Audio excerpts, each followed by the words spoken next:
رسول پاک کی حدیث کہتی ہے کہ جو نماز چھوڑ دیتا ہے جان بوجھ کر تو اللہ کے ذمے سے نکل جاتا ہے۔ اللہ رب العزت کے ذمے سے نکل جاتا ہے۔ اس کا مفہوم یہ ہے کہ اب قدرت اس کی حفاظت نہیں کرتی، اور جب قدرت حفاظت نہیں کرے گی تو یہ گڈھے میں بھی گرے گا، خسارے میں بھی جائے گا، دشمن سے بھی پٹے گا، ہر جگہ ناکام ہوگا۔ یاد رکھنا، جب تم پر کوئی سنکٹ کے بادل آتے ہیں تو تمہاری حفاظت صرف خدا کرتا ہے، تمہاری حفاظت خدا کرتا ہے، اور جب وہ حفاظت نہیں کرے گا تو ہلاکت سے تمہیں کوئی بچا بھی نہیں پائے گا۔ یہ سن لیجئے، اور وہی ہو رہا ہے۔ تو ہم لوگ بڑے کٹر لوگ ہیں۔ اللہ فرماتا ہے نعمت چاہیے تو نماز پڑھ، بندہ کہتا ہے نعمت دے دے پر نماز نہیں پڑھے۔ وہ کہتا ہے جو چاہیے سو دوں گا، نماز پڑھ۔ آپ کہتے ہیں کہ نہیں، چاہیے تو سب پر نماز نہیں پڑھیں گے۔ یہ ہمارا عملی زندگی کا حال ہے۔ آگے قربانی کو لے، میں تو قربانی کے بارے میں بھی سوچتا ہوں، جیسی قربانی ہمارے اگلوں نے دی ہے ویسی قربانی اگر ہوتی تو جیسے آج نماز کے لیے نمازی ڈھونڈنا پڑتا ہے نا، ویسے ہی قربانی کرنے کے لیے قربانی کرنے والا ڈھونڈنا پڑتا، وہی حال ہوتا۔ ان کی قربانی کیسے تھی؟ مہنگی سے مہنگی قربانی کرتے تھے، قربان گاہ متعین ہوتا تھا، وہاں لے جا کے قربانی کرنے کا، ہٹ جانے کا، اس کا ایک بال بھی یوز نہیں کر سکتے تھے، سارا چھوڑ کے ہٹ جانا رہتا تھا۔ آسمان سے آگ کے گولے آتے تھے، پورے جانور کو جلا کے خاک کر کے چلے جاتے، یا دوسری روایت کے مطابق آسمانی کچھ سسٹم تھا، وہ پوری قربانی اٹھا لی جاتی تھی، ایک بال اس کا استعمال نہیں کر سکتے تھے۔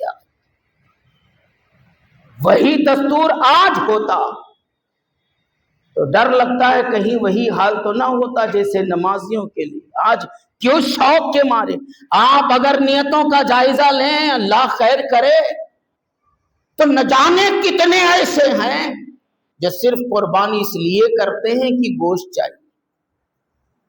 کتنے کہہ بھی دیتے، اپنے منہ پہ کہہ دیتے ہیں تو کچھ اصلاح بھی کر دیتے، کیا کریں، وہ بچے روتے ہیں، کچھ ادھر ادھر کہاں جائیں، کوئی گوشت دیتا نہیں، اس لیے ہم نے سوچا ایک حصہ لے لیں۔ مطلب ایک حصہ وہ اللہ کو راضی کرنے کے لیے نہیں، بچے کو راضی کرنے۔ کتنے بھائی ایسے ہیں جو کہتے ہیں کہ میں وہ فلاں جانور اس لیے نہیں لیتا ہوں کہ اس کا گوشت مجھے پسند نہیں ہے، فلاں اس لیے نہیں لیتا ہوں کہ وہ مجھے پسند نہیں ہے، یعنی بوٹی کے لیے قربانی فرمانا چاہتے ہیں آپ۔ یہ کیا طریقہ ہے؟ قربانی گوشت کے لیے نہیں کی جاتی پیارے، قربانی خدا کو راضی کرنے کے لیے کی جاتی ہے، قربانی اللہ کے قرب کے لیے کی جاتی ہے، پروردگار کو راضی کرنے کے لیے کی جاتی ہے۔ طلب گوشت رکھو گے تو قربانی نہ ہوگی، گوشت تمہیں مل جائے گا۔ اس کا سارا مدار نیت کے اوپر ہے۔ بڑے جانور میں 7 حصے ہیں، ایک آدمی اگر گوشت کی نیت رکھا تو دوسرے 6 ان کی بھی قربانی خراب ہو جائے۔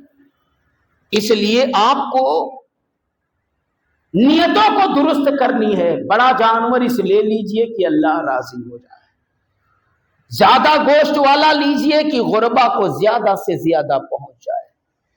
آپ کو ملے گا، کون چھین لے جائے گا، آپ کو جتنا چاہیے اتنا ملے گا، نیت کیوں خراب کرتے ہو بھائی؟ آپ ہی کا جانور ہے، پھر نیت کیوں برباد کرتے ہو؟ نیت میں خدا کی رضا رکھو، گوشت تو آپ کو ملے گا۔ اب باتیں بہت ہیں، ایک اور بات، ہمیشہ قربانی کے موقع پر کچھ فتنے بھی سامنے آتے رہتے ہیں۔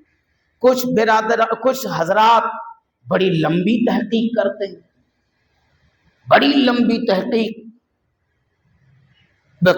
ہر سال گھوم کے آتی رہتی کہ پاڑے کی قربانی جائز نہیں ہے۔ تو ان سے پوچھے بھئی تب کیا کریں؟ تو ان کی تحقیق یہ ہے کہ انڈے کی قربانی جائز ہے، پاڑے کی نہیں جائز ہے۔ پاڑا نہ کو کرو، پاڑے کو قربانی مت کرو، پاڑی نہیں چلے گی، تب مرغی چلے گی، ٹھیک ہے، انڈا چلے گا۔ اب انہی سے طریقہ پوچھتا ہوں آج میں بڑے مختصر وقت میں، ٹھیک ہے بھائی پاڑا چھوڑ دیں، انڈے کی قربانی کریں۔ قربانی میں حکم یہ ہے کہ جانور کو قبلہ کی طرف لٹا دو، ہاتھ پاؤں رسی سے باندھ دو۔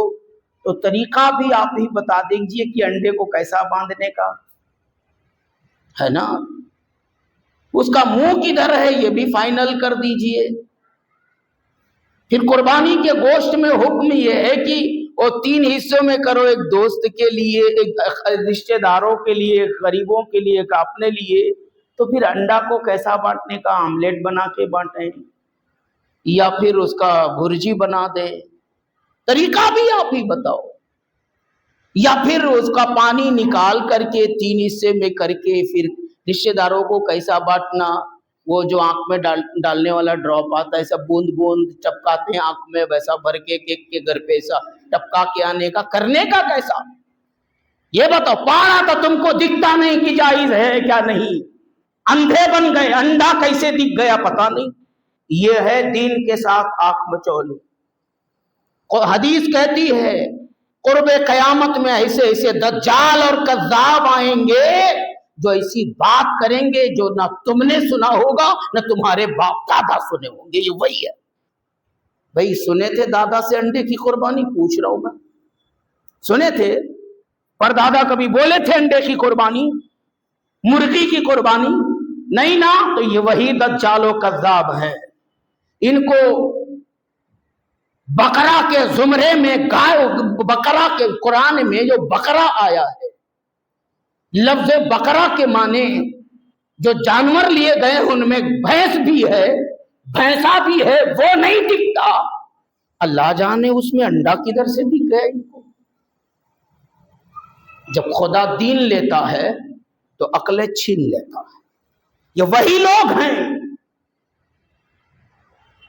جو اسلام کے ازلی دشمن کو اپنے گھر بلا کر لاکھوں ملین خرچ کرتے ہیں اور فلسطین کے بچے بھوکے مر رہے ہیں، نظر نہیں آتے۔ وہی لوگ ہیں جو اسلامی زمینوں پر قبضہ کرے بیٹھے ہیں، عیاشیاں کر رہے ہیں اور تمہیں گمراہ کرنے کا کام کر رہے ہیں، اپنی طاقت کی بنیاد پر، اپنی قوت کی بنیاد پر، اپنی حکومت کی بنیاد پر مکے اور مدینے پر قبضہ کرے بیٹھے ہیں۔ آپ سمجھو کہ یہ مکے سے بول رہے ہیں اس لیے ان کو فالو کر لو، اس لیے وہ ایسا کر رہے ہیں۔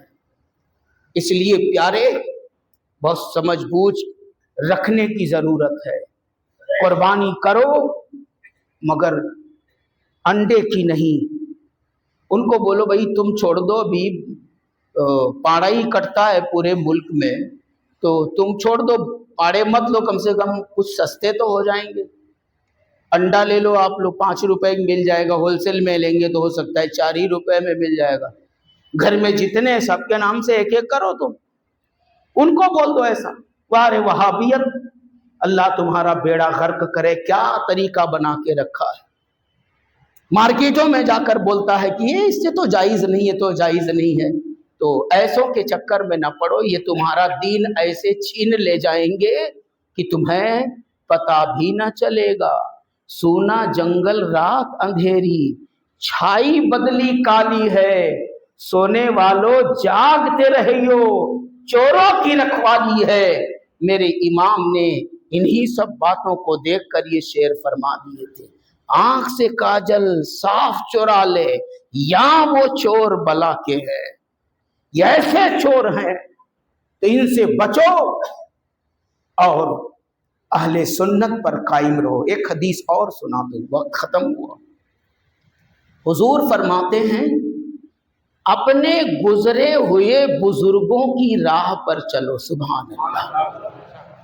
اپنے گزرے ہوئے بزرگوں کی راہ پر چلو، اس لیے کہ جو زندہ ہیں وہ کہیں تمہیں دھوکے میں ڈال سکتے ہیں، بہک سکتے ہیں، بہکا سکتے ہیں، لیکن جو کامیاب ہو کر گزر گئے ان کے راستے پر چلو، مطلب ان کے عقیدے پر چلو، ان کے نظریہ پر چلو۔